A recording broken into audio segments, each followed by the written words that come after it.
झारखंड के गोड्डा में स्थापित अडानी पावर प्लांट में बरती गई कथित अनियमितताओं की जांच हेमंत सरकार द्वारा गठित एक कमेटी करेगी। मुख्य सचिव की अध्यक्षता में गठित इस कमेटी में ऊर्जा विभाग के अपर मुख्य सचिव, वन पर्यावरण एवं जलवायु परिवर्तन विभाग के सचिव, जल संसाधन विभाग के सचिव, ग्रामीण कार्य विभाग के सचिव, खान एवं भूतत्व विभाग के सचिव, राजस्व निबंधन एवं भूमि सुधार विभाग के सचिव, भू अर्जन, भू अभिलेख एवं परिमाप निदेशालय के निदेशक और गोड्डा के उपायुक्त शामिल हैं। इस कमेटी को निर्देशित किया गया है कि वे गोड्डा के पोड़ैयाहाट अंचल में स्थापित अडानी पावर प्लांट में अनियमितता के शिकायतों की जांच करके सरकार को रिपोर्ट सौंपे। अडानी पावर प्लांट में बरती गई कथित अनियमितताओं की जांच से क्या पोड़ैयाहाट विधायक प्रदीप यादव द्वारा विस्थापितों को हक और अधिकार दिलाने की लड़ाई क्या निर्णायक मोड़ तक पहुंच रही है? क्या सरकार का यह कदम अडानी पावर प्लांट के विस्थापितों को उनका हक दिलाएगा? क्या इस जांच कमेटी द्वारा सरकार को रिपोर्ट सौंपने के बाद स्थानीय रैयतों को उनके जमीनों की सही कीमत और प्लांट में अस्थायी नौकरी मिल पाएगी? गौरतलब है कि कांग्रेस विधायक दल के नेता सह पोड़ैयाहाट विधायक प्रदीप यादव ने ही झारखंड विधानसभा के बजट सत्र में गोड्डा स्थित अडानी पावर प्लांट में अनियमितताओं की शिकायत की थी। प्रदीप यादव ने आरोप लगाया था कि जमीन के अधिग्रहण के लिए रातों रात जमीन की कीमतों में बदलाव किया गया।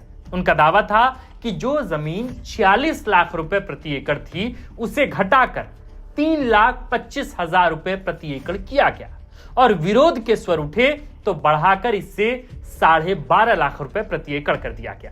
एमओयू के मुताबिक कुल उत्पादित बिजली का 25% झारखंड को देना अनिवार्य था, लेकिन पूरी बिजली बांग्लादेश को आपूर्ति की जाने लगी। प्रदीप यादव ने जमीन के अधिग्रहण और हस्तांतरण में एसपीटी यानी कि संताल परगना टेनेंसी एक्ट के उल्लंघन का भी आरोप लगाया। उन्होंने कहा कि एसपीटी जमीन का अधिग्रहण केवल सार्वजनिक हित के लिए ही किया जा सकता है, लेकिन एक निजी कंपनी को नियमों के विरुद्ध जाकर आदिवासी जमीन दे दी गई।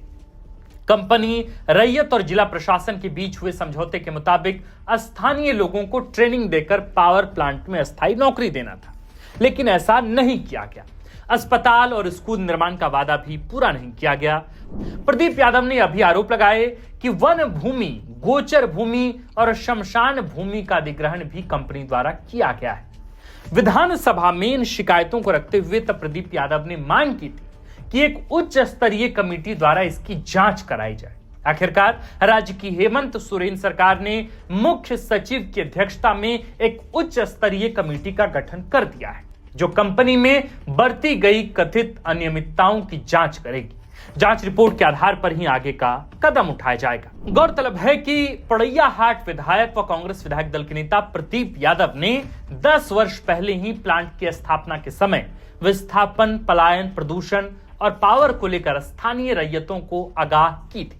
उन्होंने सड़क से सदन तक लगातार सवाल पूछे थे और अडानी पावर प्लांट के रैयतों को हक अधिकार में, या यूं कहें कि उनके हक अधिकार के लिए हमेशा विधानसभा तक भी आवाज बुलंद करते रहे।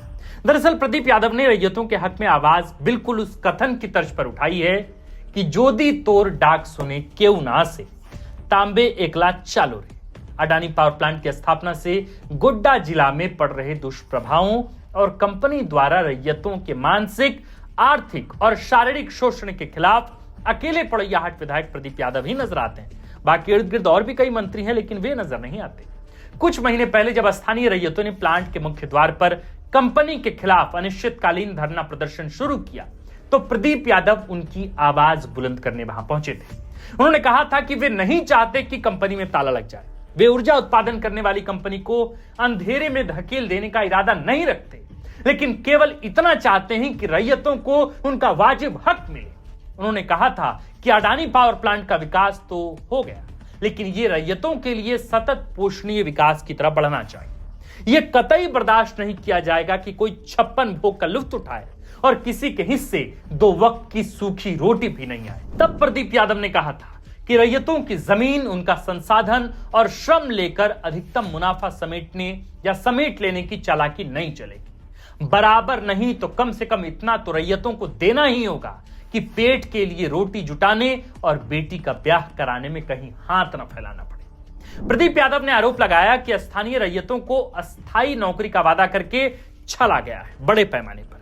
पहले इनोव नाम की आउटसोर्सिंग कंपनी में यह कहकर अस्थायी नियुक्ति दी गई कि ट्रेनिंग पूरी होने के बाद जरूरी योग्यता हासिल कर लेने पर कंपनी में अस्थायी नियुक्ति दी जाएगी। रैयतों के हवाले से उन्होंने कहा था कि कंपनी ने पहले इनोव के साथ अपना अटूट रिश्ता बताया था, लेकिन अब रैयतों को अचानक रिद्धि नाम की दूसरी आउटसोर्सिंग कंपनी को सौंपा जा रहा है और इसके लिए उनकी सहमति भी नहीं ली थी। प्रदीप यादव का कहना है कि एमओयू कहता है कि रैयतों को जमीन के मुआवजे के अलावा परिवार के एक सदस्य को नौकरी भी मिलेगी। जो लोग नौकरी नहीं लेना चाहते उनको 5.5 लाख रुपए अतिरिक्त मिलेगा। रैयतों का कहना है कि नौकरी से उनका मतलब अडानी कंपनी में नौकरी से था, लेकिन कंपनी ने वादा खिलाफी की और उनका नियोजन किसी इनोव नाम की आउटसोर्सिंग कंपनी में कर दिया। सवाल उठे तो कहा कि इनोव अडानी का ही पर्याय है। अब कहती है कि इनोव धोखेबाज है, ऐसे में अडानी कंपनी को ही क्यों न धोखेबाज समझा जाए। प्रदीप यादव ने स्पष्ट किया कि स्थानीय रैयतों को सस्ता श्रम समझ लेने की भूल अडानी कंपनी को नहीं करनी चाहिए। यहां रैयतों की जमीन पर प्लांट खड़ा करके उनके बच्चे को न्यूनतम 8,000 रुपए तक के वेतन पर 12-12 घंटे काम कराया जाता है, उन्हें खटाया जाता है और उड़ीसा, बंगाल, गुजरात से आए लड़के 1 से 1.5 लाख रुपए की मोटी पगार लेकर एसी यानी कि वातानुकूलित केबिन में कुर्सी तोड़ते हैं। ऐसी असमानता नहीं चलेगी। हमारे बच्चे भी एमबीए और इंजीनियरिंग डिग्रीधारी हैं, लेकिन उनके लिए पेयजल तक की अलग व्यवस्था करके कंपनी 2M दर्जे का व्यवहार करती है। ऐसी हिमाकत का जवाब तो जरूर मिलेगा। हालांकि प्रदीप यादव यह मानते हैं कि वे अहिंसावादी तरीके से लड़ाई के पक्षधर हैं। प्रदीप यादव का कहना है कि रैयतों ने कंपनी को अपनी जमीन प्लांट बनाने के लिए दी थी, जमींदार बनने के लिए नहीं। कुछ महीने पहले रैयतों के हक में सड़क पर उतरे विधायक प्रदीप यादव ने कहा था कि कंपनी अब जमींदारी करने पर उतर आई है और यह बात स्वीकार नहीं की जाएगी। उन्होंने स्थानीय शासन प्रशासन को भी चेताया है कि वे एक तरफा कार्रवाई करने से बचें, तो वहीं वैसे लोगों को भी अल्टीमेटम दिया है जो मुनाफे की आस में कंपनी की ओर लठैत बनकर खड़े हो गए। तो अब कुल मिलाकर विधायक प्रदीप यादव का प्रयास रंग लाता दिख रहा है। हालांकि झारखंड में कुछ एक लोग हैं जो लगातार विस्थापन को लेकर आवाज उठाते हैं, जो लगातार विधानसभा में भी ये बात रखते हैं, लेकिन प्रदीप यादव ने अडानी के मामले में, अडानी पावर प्लांट को लेकर जिस तरह से पिछले कई वर्षों से लगातार लड़ाई लड़ी है, उसे आज एक अंजाम तक भी पहुंचाया गया है। विधानसभा में प्रदीप यादव ने उच्च स्तरीय एक कमेटी के गठन की मांग की थी मुख्यमंत्री हेमंत सोरेन से। वे निजी तौर पर मुख्यमंत्री हेमंत सोरेन से मुलाकात करने भी पहुंचे थे और उन्होंने पूरी की पूरी बात भी मुख्यमंत्री हेमंत सोरेन को बताई, उन्हें हर समस्या से अवगत भी कराया था। इसके बाद स्थितियां किस तरीके से बदली आप जानते हैं। गौतम अडानी, जिनका कोई पूर्व निर्धारित कार्यक्रम नहीं था मुख्यमंत्री हेमंत सोरेन से मिलने का, वे अचानक चार्टर्ड प्लेन से रांची आते हैं और इसके बाद मुख्यमंत्री हेमंत सोरेन से उनके सरकारी आवास में मुलाकात करते हैं, मुख्यमंत्री आवास में मुलाकात करते हैं। लेकिन इसके बाद भी मुख्यमंत्री हेमंत सोरेन का स्टैंड पॉइंट या प्रदीप यादव का स्टैंड पॉइंट नहीं बदलता है। आज प्रदीप यादव के लगातार सवाल करने के बाद मुख्यमंत्री हेमंत सोरेन ने एक उच्च स्तरीय कमेटी गठन करने की हामी भरी थी, आज उसे अमली जामा पहना दिया गया। आज सुबह सुबह प्रदीप यादव के सरकारी आवास पर एक चिट्ठी पहुंची, जवाब आया जिसमें बताया गया कि अब एक जांच दल गोड्डा स्थित अडानी पावर प्लांट में पहुंचेगा और वहां तमाम बातों का, तमाम जो सवाल थे उन तमाम सवालों का गहन मूल्यांकन करेगा और हर स्तर पर उसकी जांच होगी और जांच के बाद फिर पता चलेगा कि गोड्डा में अडानी पावर प्लांट का भविष्य आखिर क्या होगा। सवाल कई हैं कि क्या फिर गौतम अडानी मुख्यमंत्री हेमंत सोरेन से मुलाकात करने आएंगे। सवाल यह भी है कि अडानी पावर प्लांट के इर्द गिर्द कई मंत्री हैं, लेकिन वे इतनी मुखरता से सवाल नहीं उठाते जितनी मुखरता से प्रदीप यादव लगातार सवाल खड़े कर रहे हैं। ऐसे कई नेता हैं संथाल प्रगना में जो हमेशा अडानी पावर प्लांट के पक्ष में रहते हैं, हालांकि रैयतों को उनका जवाब, उनका पैसा या उनको नौकरी मिले या फिर ना मिले। सवाल गंभीर हैं और सारे सवालों का जवाब भी अब जांच दल की गोड्डा पहुंचने के बाद, या यूं कहें कि रिपोर्ट मुख्यमंत्री को सौंपे जाने के बाद तो मिल ही जाएगा। आप देख रहे थे फोर्थ पिलर, हमारा नाम आकाश आनंद है। इस टेक्निकल चीजों को बहुत विस्तार से लिखा है हमारे प्रिय साथी और कंटेंट हेड सुरेश ठाकुर ने। और हमने कोशिश की कि हर एक चीज़ों को बहुत ब्रेक करके आपको समझाई जाए, ताकि आप हर बिंदु को बिंदुवार ढंग से, अच्छे ढंग से डिकोड कर पाएं, समझ पाएं। आपको ये वीडियो कैसी लगी हमें कमेंट कर जरूर बताएं।